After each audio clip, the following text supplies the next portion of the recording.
Hello folks, welcome to Skyline Penthouse. This is unreleased footage as far as I can tell, because I think I'm just saying a couple of things to prepare myself for what it is I'm going to be saying possibly tomorrow on a live stream, which is the day before my appointment where I might be prescribed hormones. I am undergoing therapy, hormone replacement therapy. I am transgendered and I'm going to talk about that. Either I'm going to not release this, and it's going to be practice for me, or I'm just going to release this because I don't think that there's going to be a right way to say it or any of these things. And yeah, saying it now will help me say it again in the future. That's how all of what I do is, and I've got thoughts about that too, man. Because so much of me is in my head. I have thoughts about everything, and I don't do enough with all of my thoughts, and it's all bundled up together, so we're in for a saga, and who knows, maybe this does get released somewhere. In the event that it does, we'll worry about the trans thing later. We'll circle back to it. It's just, hi, Phineas. Trans, and I'm a fox now sometimes. But first things first. When I moved 2,000 miles with the long-distance boyfriend who I loved and I was going to spend decades of my life with, I put all of my endeavors on hold. Everything I'd wanted to accomplish, everything I was doing, all of my everything. Dramatic pause because I had to go sort out love. I had to go see something through. And I never recovered that gate that I had as far as content creation goes. I stopped streaming, I stopped making consistent videos, and that was always my outlet. I've always loved doing what it is that I'm doing now. I've never figured out how to get it back. Thing is, there is no back. You can't get it back because that was a version of me from... I'm gonna get my arm trackers on.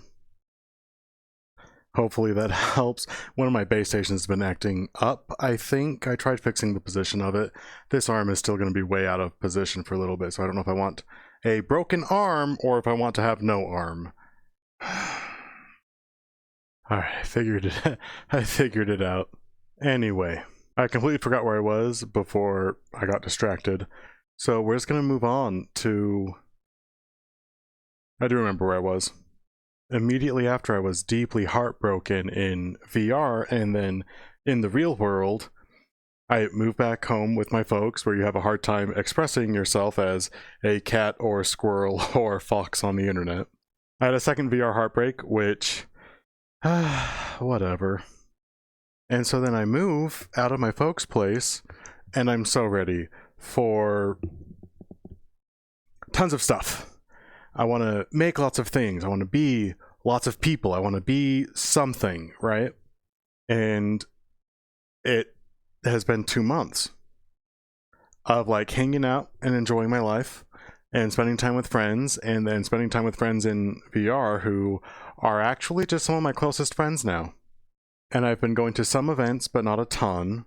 And I've just been working like an ordinary human person. But my point is that I did not spring into the little content lord that I had imagined myself to be.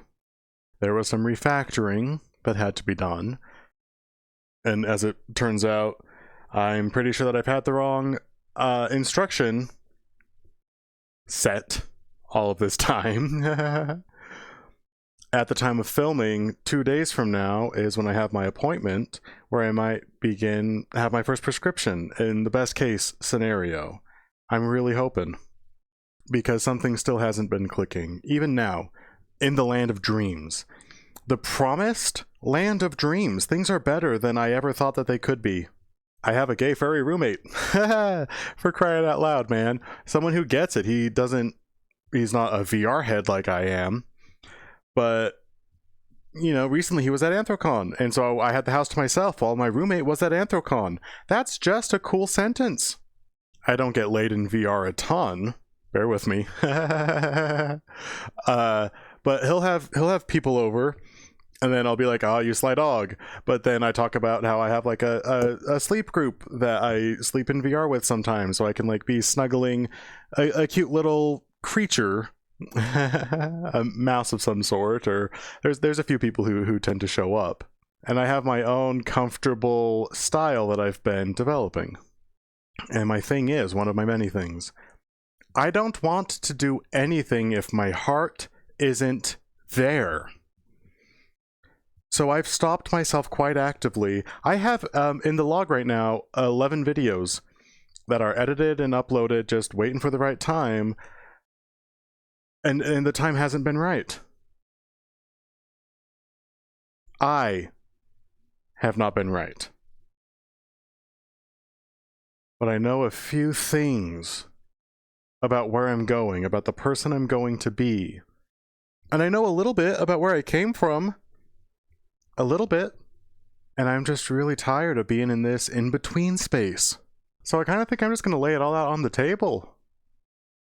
I've been holding so much on the inside, waiting for the right time. Is this right? Yeah, sure, fuck it, why not? Let's lay it all out.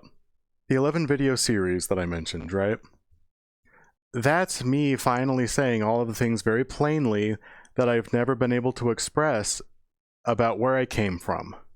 And that's just the completion of an arc. I began 2 years ago, 2.5 practically, and all that time I was trying to learn how to express myself. Now that I know how to express myself, I figure it's time to actually just do it. Send it. This is who we are, where we came from, and that feels important to tidy up the arc that I've been on for 2 years now. But it's time for me to turn standard stories into narratives. And I have a system for that, kind of. I have an ultra-wide monitor, and it looks like I'm going to be able to, in Resonite, film 5 720 screens at a time. So in one recording session, I can set up 5 different cameras with me positioned in all of them, the different forms of me, and I can tell one of my stories. But every version of me, all the Phineases, I've got so many Phineases now, including a brand new one. And they all have a part to play. Phineas with white hair is permanently nervous. Phineas with black hair is in charge of trying to like take care of everything. He's like serious and grumpy. Squirrel, in the lore, is just an asshole. His apartment smells like Mountain Dew. When he becomes a streamer of some sort, he's like, "Yo, what's up, Squirrel Gang? It's your boy." Like, he's such a prick. And I love him. You would have the fox, who is, you know, ideally a little bit sultry. We'll see. But those are all just voices that I have on the inside. And I'll be nervous, and then I will support myself through my nervous energy. And while it is true that sometimes I make content, I'm usually kind of reserved about it. Shy, Phineas, shy. I've always been nervous. So I want the energy of, "What's up, Squirrel Gang?" Like, it's so stupid, but that's something that I really want to learn. And I do have it a little bit with my little server, and we had our little meetups for a little bit. Like, that was a ton of fun. I want to kind of get back to that, kind of. Not even kind of. That's something that I want to do. And I've had a lot of nervous energy, sexually speaking, baby. A lot of reasons for that. But someone who takes pride in that body of energy also, and just being able to be fully and completely myself, that's important to me. And I'm developing the system by which I can have all of my cameras put out and basically make a sitcom. It's just an evolution of what I've already been doing, where I bring a problem, I support myself through the problem, I feel better but still kind of like a little bit nervous, and ideally everyone else feels like, oh, there was a problem, but like, you know, that's kind of a thinker or whatever. So Phineas sitcom is one of the things that's on the way. We'll talk Esperanto next because that's the chief one that should have my attention, but it doesn't because I'm all over the place right now. And shoot, Squirrel, so there's two of them, right? There's Squirrel in the sitcom, the TikTok extended universe or whatever. He's a prick. But typically speaking, Squirrel is my voice of Esperanto. I'm going to put on Squirrel and he's going to tell you. Saluton, mi estas Sicuro, sed tre negra por ĉi mondon. Ĉi tion mondon.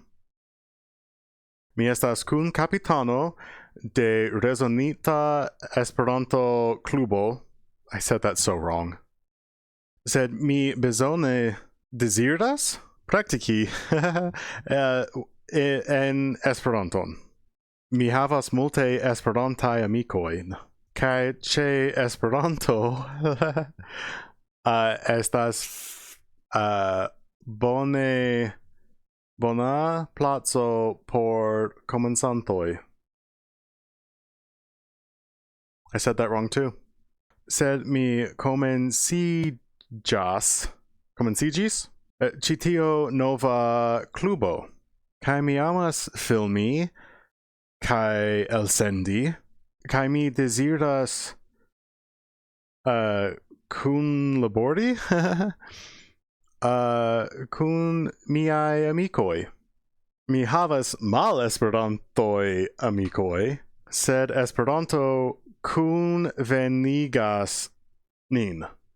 Ĉi tio falacigas filmojn kaj elsendojn, sed mia Esperanta laboro estas halto, ĉar mia koro estas halto. Mi deziras malferma? Mi deziras malferma koro. Malferman koron. Kai jen mi vulpigas. Mi vulpigas. And what can I say? I guess it just felt right to talk in Esperanto about the Esperanto things that I'm working on, or trying to. Because that's phase 2. Phase 2, or that's part 2, I suppose. Because you've got sitcom, which is on the way. It's being actively planned out. You've got Esperanto everything, which is kind of happening now. It's part of the VR Esperanto chapter. There was a VR chat group. We added an Esperanto Resonite into it. So every other week, it's either VR chat or it's Esperanto. Not every other week. Second Saturday and then fourth Saturday, there's been a meeting, and one of those is in Resonite. We're changing that, so Resonite's going to be meeting twice a month now instead of only once a month. But I've gotten a small amount of credit, I suppose, for being a co-captain of one of the clubs in Resonite. There's just not very many of those. And it's helped me feel more of a sense of community in my virtual home, and for a little bit it was just something I decided to do. And yeah, there's content there, but also that's just something that I want to do, but said I would do and am doing, but with my heart not in it. If I don't do things that my heart's not in, then all of it's for nothing. The past several months, my poor, beautiful co-host Satan has been doing everything. But he's a good guy. And I want to do my part. I want to do what I said that I was going to do. What I want to do. It just means that I want me to show up for it. In hand with all of this is my Resonite things specifically. I can make tutorial videos. I have under my belt the fastest avatar guide in Resonite. It's a hoot and a holler. I can explain things which are technical. That doesn't matter though, because that's not what I want to do. Other people can make tutorial videos, and Resonite's a game engine that you play. You need tutorials for Unity, for crying out loud, or Blender tutorials. It makes sense to want to lean into tutorials for Resonite when you're thinking about making content for Resonite. I want to treat it like the virtual home that I receive it as. I want to make opinion pieces. I want to make community highlights. I want to talk about my time at Metaverse Academia, where I moderated for my friend Amelia Faust, who was talking about her tea shop, which won first prize in the metaverse competition for single creator social world. I think that's what the category was. Because there's the group of people who consume what's happening in Resonite, but there's a smaller subset of people who make things happen in Resonite. I want to talk about that. And I suppose in short, imagine videos made not for the world, but for Resonite. People who are there. Give me a sec. Imagine a news source, or a travel guide, or something. I don't know. But I want to bring more of my heart into what I do with my Resonite content, not only tutorial videos. Because there's a magic to that platform which is not properly encapsulated in the current Resonite media landscape. That's one of the things I've been grappling with and haven't known how to address, and it's a shift. You need to be bold for that kind of a thing, and I haven't been bold because my heart has not shown up yet. And there's other content creators in Resonite. I could imagine it would not take all too much wrangling together to unify some of that. To just, hey, this is when Shiggy's going live for her coffee streams. Nexalon streams on these days. He's going to do Tree of Life on Thursday. And Decoy's going to panic. Maybe. Autumn's going to be sweet. And it can't be that hard to get the creators together. You just need someone to decide to do it. And I've decided to do it, but I'm not yet at the party. I haven't shown up to my own thing. Then the final one. Because there's 4 things I've been working on all at the same time, fellas, for a while now. And that's this. Just like we always used to have it. Just videos where I'm talking and explaining my things. I've been doing some of this offline. There's a lot of videos you guys haven't seen yet that are just waiting for something. I don't even know what. But it's on the way, I swear. All of it is on the way. But there's one factor. Exactly one. Not the camera system I need for the sitcom, or the confidence I need to be an Esperanto squirrel. Like, whatever, man. Like, no. One thing is missing. It's me. I am missing. I'm not there for it. But I want to be so damn badly. And where's my neurodivergence at, baby? We can't make ourselves do anything. We can't make ourselves feel anything. We can't lie about the things that we do feel. And yeah, I want to show up, but I don't know what that looks like. Maybe. Because living in the best life position I've ever been in, and having had so many life experiences under my belt to this point, has lended me a little bit of clarity, I suppose. Because everything I've told you so far, I feel with all of my heart. And nothing stands in my way, not even myself.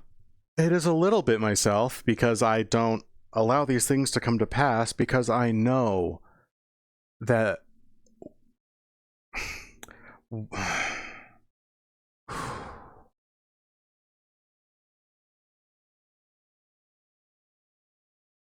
I will receive something spiritually, and I've become adept at meditations. So I will receive something, meditate to discern, is this like a true, are we on the path here, or is that like an intrusive thought that we don't listen to? You can build the mechanism by which you can sift out what the messages are saying. And then you can measure that spiritual message with your heart. When you have an idea, how does it make you feel? And there's terror, but there's also nervous excitement. You can be afraid of something that's going to hurt you, or you can be afraid of something that's just like new and scary. Both of those are the umbrella of fear, but in time you can come to understand the nuances behind it. And in 2.5 years of doing this, I've learned so much of my values, and not to mention all the relationships that I've been in, man. Where I have not been treated correctly, I know more about what it would look like to be treated correctly. So my spirit is on board, and emotionally I receive it, and I'm on board. And it gets lost in translation every time. It's not a neurodivergent only thing. Man, I wish I could get myself to do what it is that I want to do. It's like, no, I've done it. I've done all of it. I know how to do all of it. And for all of my time learning about emotions, learning how to express my emotions with confidence and to cry unabashedly, in so many ways it still does not connect. And at a certain point, not too long ago, things really clicked into place. I've put in so much work learning how to be myself in spite of myself, and I don't think that's quite right. And for a while, I've been feeling more at home in VR than anywhere else, which I don't think is necessarily a bad thing. There are virtual spaces of absolute integrity. I think it's fine. But somewhere in all of my dysphoria, I come to recognize, that I have zero attachment to my body whatsoever, which I think is what helps VR hit the way that it does for me.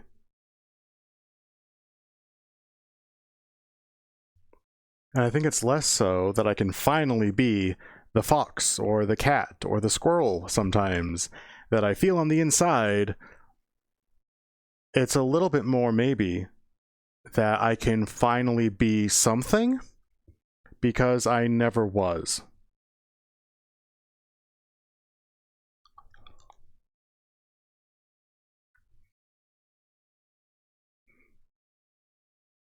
And I don't think you should feel like you finally have a body when you put on a VR headset and some trackers. You know, like, this is a strange way to find, like, it's pretty weird, man.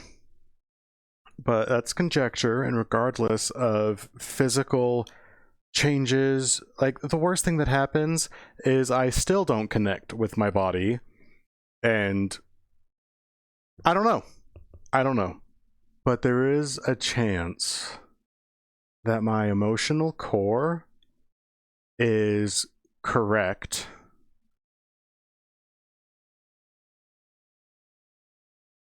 and there's parts of my physiology which have not been. And here's the final thing I'd like to say before closing things out. This is the kind of decision that requires an absolute faith in self, an absolute trust. And faith is probably the right way to put it, because I know who I am. I show up for people. And I believe, and I'll move 2,000 miles for belief. Or I'll marry the wrong people for the sake of belief. And this time, I'm choosing all of the way to believe in myself. And that feels really cool. I wouldn't suggest that it'll, like, fix everything. Although it might help things make a little bit more sense. And it might actually even help things make a lot more sense. Because everyone I've been talking to, everything that I've been reading about, whenever I share my experiences and other people are like, oh, yep, that tracks, you know. We could be in for a really good time. And these were all things that I wanted to share. I'll talk more about my experiences as a trans person. Apparently. Apparently. It caught me by surprise too. But I'll be talking more about all of that in time. And I want to chronicle that journey. But I was so ready to be done holding on to all of these things too. not only like, hey, I gotta come out to all my followers that I'm trans now, but also the other things I've been holding on to.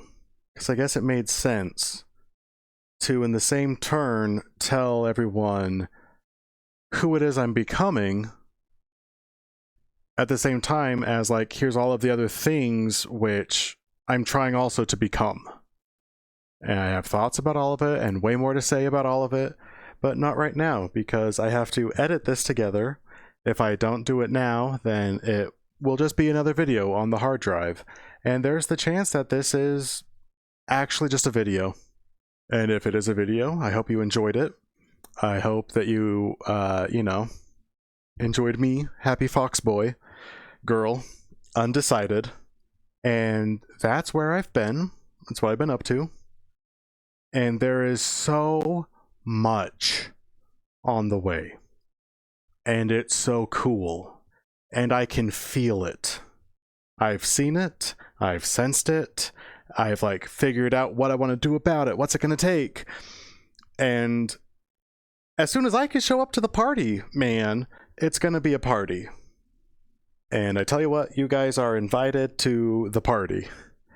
More information pending, etc. When this is uploaded, if this is uploaded, then my appointment will be tomorrow. Because right now it is overmorrow, which is the word for the day after tomorrow is overmorrow, and now you know that. So for me, it's overmorrow. If you're seeing this, then for you, it would be tomorrow. And that is the earliest day I could be prescribed. Fingers crossed, it might not be. But taking steps to become appropriate? That on its own feels really cool. And I'm really happy I was able to tell you guys more about it. And I will talk with you all more about it another time. Goodbye.